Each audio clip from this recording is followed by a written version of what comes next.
les éléments qui nous entourent. Dans notre vie quotidienne, on utilise plusieurs choses comme les cuillères, les pièces de monnaie, les bijoux, les casseroles, les canettes de soda et les clous. Ce sont des matières fabriquées de différents éléments. On peut donc classifier les éléments en deux groupes.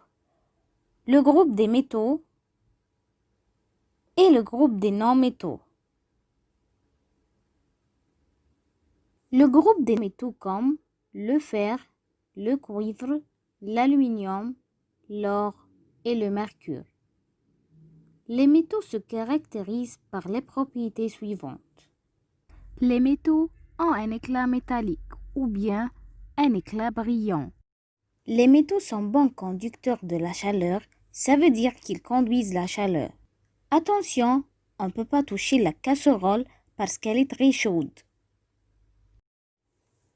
Les métaux sont bons conducteurs de l'électricité.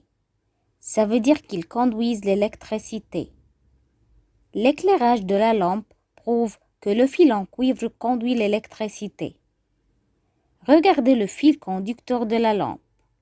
Il est fabriqué en cuivre. Parce que le cuivre est un élément métal qui conduit l'électricité. Les métaux ont un point de fusion et d'ébullition élevé. Donc, pour que les non-métaux fondent, ça veut dire qu'ils se transforment de l'état solide à l'état liquide, ils auront besoin d'une température très élevée. Aussi, pour qu'ils s'évaporent, ils auront besoin d'une température plus élevée. Les métaux peuvent être martelés sans casser.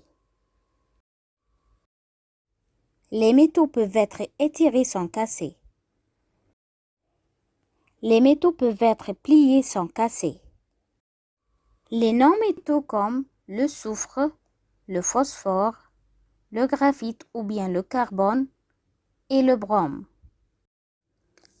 Les non-métaux se caractérisent par les propriétés suivantes. Les non-métaux n'ont pas un éclat métallique, ça veut dire qu'ils ne brillent pas. Les non-métaux sont mauvais conducteurs de la chaleur.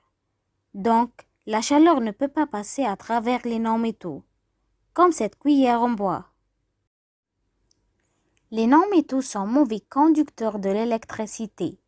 Ça veut dire qu'ils ne conduisent pas l'électricité. Par exemple ici, la lampe ne s'allume pas, parce que l'électricité n'a pas pu passer à travers ce crayon en bois.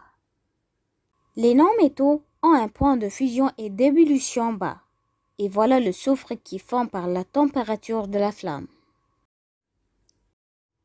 Les non-métaux ne peuvent pas être martelés. Les non-métaux ne peuvent pas être étirés.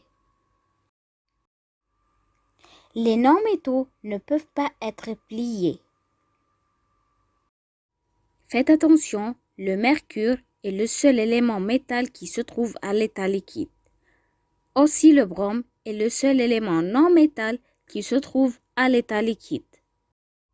Malgré que le graphite est parmi le groupe de non-métaux qui sont mauvais conducteurs de l'électricité, le graphite est le seul élément non métal bon conducteur de l'électricité.